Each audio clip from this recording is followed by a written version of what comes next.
అందరికీ నమస్తే. Welcome to Genus Global. నేను గణేష్. వేధింపులకు బలి, దీని అర్థమేంటో. వేధింపులు ఎక్కువైపోయి మనస్తాపానికి గురై ఉరి వేసుకొని చనిపోయింది ఒక కానిస్టేబుల్. భూపాలపల్లి జిల్లా కేంద్రంలోని ఎస్పీ ఆఫీసులో చేసే ఒక సివిల్ కానిస్టేబుల్ ఉరి వేసుకొని మహిళా కానిస్టేబుల్ ఆత్మహత్య. కానిస్టేబుల్ శ్రీధర్ వేధింపులే కారణమని సూసైడ్ నోట్. ఒక కానిస్టేబుల్ను ఇంకో కానిస్టేబుల్ వేధించడం వల్లనే చనిపోయినా అని చెప్పి సూసైడ్ నోట్లో రాసిందట. ఎవరు? శ్రీధర్ అనే కానిస్టేబుల్ మరో కానిస్టేబుల్ని వేధింపులకు గురి చేస్తున్నాడు, నన్ను మానసికంగా ఇబ్బంది పెడుతున్నాడు అని చెప్పి ఉరి వేసుకొని చనిపోయింది. ఆమె చనిపోయే ముందు శ్రీధర్ అనే కానిస్టేబుల్ నా చావుకు బాధ్యుడు అని చెప్పి సూసైడ్ లెటర్ రాసి చనిపోయింది. చూడండి, ఈ శ్రీధర్ అనే కానిస్టేబుల్ ఇదివరకు కాటారంలో చేసిండు. ఈయన చేసిన అకృత్యాలు తక్కువేం లేవు. ప్రతి దాంట్లో ఏళ్ళు పెట్టినోడే.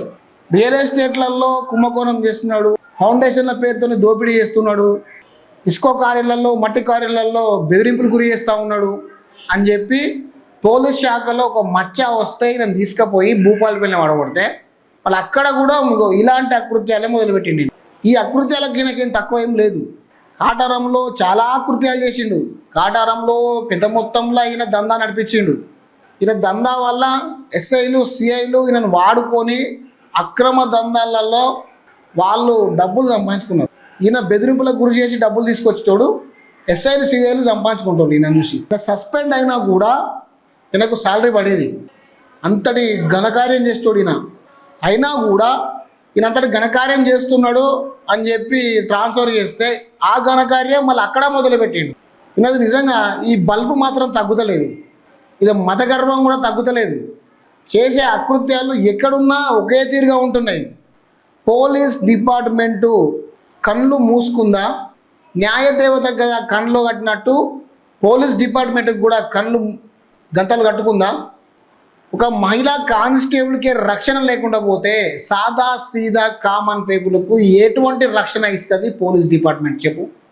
తోటి కానిస్టేబుల్ని వేధింపులకు గురి చేసి ఆత్మహత్య వరకు ప్రేరేపించి లాస్ట్కు చావు కారణమైన ఒక కానిస్టేబుల్ ఇంత అకృత్యం చేస్తుంటే పోలీస్ డిపార్ట్మెంటు కండ్లకు గంటలు కట్టుకుందా? దీనికి సమాధానం చెప్పాలి. మళ్ళీ జిల్లా స్థాయిలో జరుగుతున్నది. ఎస్పీ గారు ఉండే ఒక జిల్లా స్థాయిలో ఇలాంటి అకృత్యం జరిగింది. చట్టాన్ని చేతిలో తీసుకొని ఎంతటికైనా తెగిస్తారా వీళ్ళు? చట్టాన్ని పరిరక్షించండి అని చెప్పి మీకు ఆయుధాలు ఇస్తే ఆ ఆయుధాలను ఆసరగా తీసుకొని అధికారాన్ని అడ్డం పెట్టుకొని ఇష్టం ఉన్నట్టు చేస్తారా? తోటి కానిస్టేబుల్కే రక్షణ ఇయ్యలేని పోలీస్ శాఖ సాదా సీదా జనాలకు ఏం రక్షణ ఇస్తుంది? ఈయన అకృత్యాలు కానిస్టేబుల్ మీదే ఉన్నాయా, ఇతర మహిళల మీద కూడా నడుస్తున్నాయా? నిజంగానే ఇతనిది పెద్ద చరిత్రే ఉన్నది. ఈయన కానిస్టేబుల్నే వేధిస్తున్నాడా, ఇతర మహిళలను కూడా బెదిరిస్తున్నాడా? ఈయన మీద ఛార్జ్ షీట్ దాఖలు చేయాలా, ఈయనను కఠినంగా శిక్షించాలా? 2024 బ్యాచ్ చెందిన కానిస్టేబుల్ ఈమె. చూడండి, ఆల్రెడీ పెళ్ళిపోయినాయట, 2 ఏళ్ళుగా వేధిస్తున్నాడట. ఇది మట్టెవాడ, జయశంకర్ భూపాలపల్లి. మట్టెవాడ అంటే అనంకొండలో వీళ్ళ నివాసం. భూపాలపల్లిలో ఈమె సివిల్ కానిస్టేబుల్గా పనిచేస్తుంది. తోటి కానిస్టేబుల్ వేధింపులతో ఒక మహిళా కానిస్టేబుల్ ఆత్మహత్యకు పాల్పడింది. ఈ మేరకు సూసైడ్ నోటు రాసి దారుణానికి పాల్పడింది. ఈ ఘటన వరంగల్ మట్టెవాడ పోలీస్ స్టేషన్ పరిధిలో మంగళవారం రాత్రి జరిగింది. మట్టెవాడ ఇన్స్పెక్టర్ కరుణాకర్ రావు తెలిపిన వివరాల ప్రకారం వరంగల్ మట్టెవాడ బొడ్రాయి ప్రాంతానికి చెందిన సాధు సంగీత 33 సంవత్సరాలు భూపాలపల్లి పోలీస్ స్టేషన్లో విధులు నిర్వహిస్తుంది. మంగళవారం ఉదయం సంగీత భూపాలపల్లి నుంచి ఇంటికి వచ్చింది. ఉదయం తన భర్త ఉద్యోగానికి వెళ్ళగా ఇంట్లో ఎవరు లేని సమయంలో ఫ్యాన్కు ఉరి వేసుకుని ఆత్మహత్యకు పాల్పడింది. సాయంత్రం భర్త నాగరాజు ఇంటికి వచ్చేసరికి సంగీత ఫ్యాన్కు వేలాడుతూ ఉంది. ఘటనా స్థలంలో లభించిన లేఖలో శ్రీధర్ అనే కానిస్టేబుల్ తనను లైంగికంగా వేధింపులకు గురి చేయడం వల్లే తాను కానిస్టేబుల్ను ఆత్మహత్య పాల్పడినట్టు పేర్కొంది. ప్రస్తుతం సంగీత మృతదేహాన్ని పోస్ట్ మార్టం నిమిత్తం ఎంజీఎంకు మార్చరికి తరలించారు. బాధితురాలి కుటుంబ సభ్యుల ఫిర్యాదు మేరకు నిందితుడిపై ఆత్మ హత్య, ప్రేరేపణ, ఇతర చట్టాలపై సెక్షన్ల కింద కేసు నమోదు చేసి దర్యాప్తు చేస్తున్నట్టు ఇన్స్పెక్టర్ కరుణాకరరావు తెలిపారు. సంగీత 2015 నాగరాజుతో వివాహం కాగా 9 ఏళ్ల కుమారుడు ఉన్నాడు. నాగరాజు ప్రైవేట్ బ్యాంకులో ఉద్యోగం చేస్తున్నాడు. చూడు, ఈమెకు 2015లో మ్యారేజ్ అయిందట. ఈమెకు 9 ఏళ్ల కుమారుడు ఉన్నాడట. మ్యారేజ్ అయింది, 9 ఏళ్ళ కుమారుడు ఉన్నాడు, అయినా కూడా ఈవెన్ వదలలేదు. అధికారం ఉంటే ఏమన్నా చేయవచ్చా? చట్టం నీ చేతిలో ఉంటే ఏదన్నా చేయవచ్చా? చట్టం ఏమన్నా నీ చుట్టావా? నీ అయ్యే జాగిరా? నీకు ట్యాక్సులు కట్టి ఉద్యోగాలు ఇచ్చే దేనికి? కానిస్టేబుల్ మీద వేధింపులు గురి చేసి వాళ్ళని ఆత్మహత్య తీసుకుపోవడానికా? ఇలాంటి కానిస్టేబుళ్లకు ఉరిశిక్ష చేయాలి తప్పకుండా. న్యాయదేవత ఎలాగో చూడది, కళ్ళకు గంతలు కట్టుకొని ఉంటుంది. పోలీసు శాఖ అన్నా కానీ ఆ గంతలు విప్పి కొంచెం న్యాయం ఏది అన్యాయం ఏది అనేది కూడా చూడాలి. ఒక మహిళా కానిస్టేబుల్కు రక్షణ ఇవ్వని పోలీస్ శాఖ. నేను అడుగుతున్న ఇదే క్వశ్చను. ఒక మహిళా కానిస్టేబుల్కు సొంత డిపార్ట్మెంట్లో పనిచేసే మహిళా కానిస్టేబుల్కు రక్షణ ఇవ్వలేని పోలీస్ శాఖ సాదా సీదా ప్రజలకు ఎటువంటి రక్షణ ఇస్తుంది? ఈ అమ్మాయి చావుకు ఎవడు బాధ్యుడు? ఈ అమ్మాయి చావుకు పోలీస్ శాఖ ఎటువంటి న్యాయం చేస్తుంది? తోటి కానిస్టేబుల్ మీద తోటి కానిస్టేబులే వేధింపులకు గురి చేస్తే మరి ఆయన మీద ఏం కేసులు పెడుతున్నారు?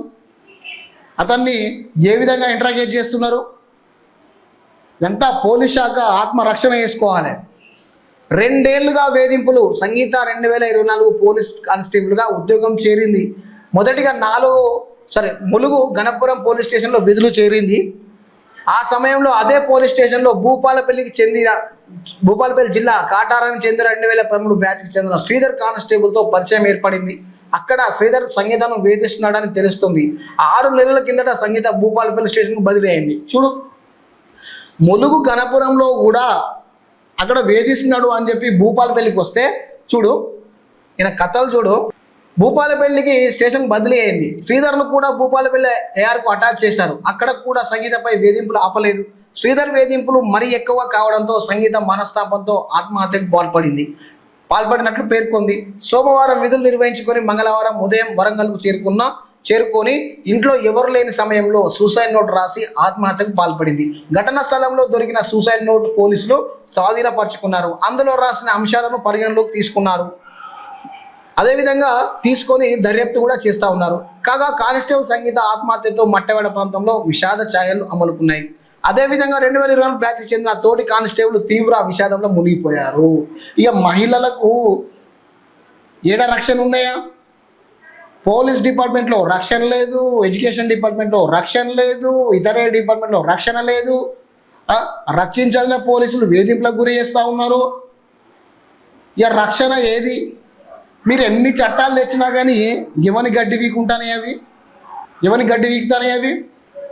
దిశ చట్టం ఉన్నది, నిర్భయ చట్టం ఉన్నది, ఏదో కొత్త చట్టాలు తెస్తా ఉన్నారు. ఆ చట్టాలన్నీ ఏడబోతానే. స్ట్రిక్ట్గా ఫాలో అవ్వాల్సిన పోలీస్ డిపార్ట్మెంటు ఇంత లూజ్గా ఎందుకు ఉంటున్నది? ఇప్పుడు ఒక మహిళా కానిస్టేబులే, ఆమె చేతిలో ఆయుధం ఉన్నది, ఆమెకు ఒక ప్రభుత్వ ఉద్యోగం ఉన్నది, గౌరవప్రదమైన పోలీస్ శాఖలో పనిచేస్తున్నది.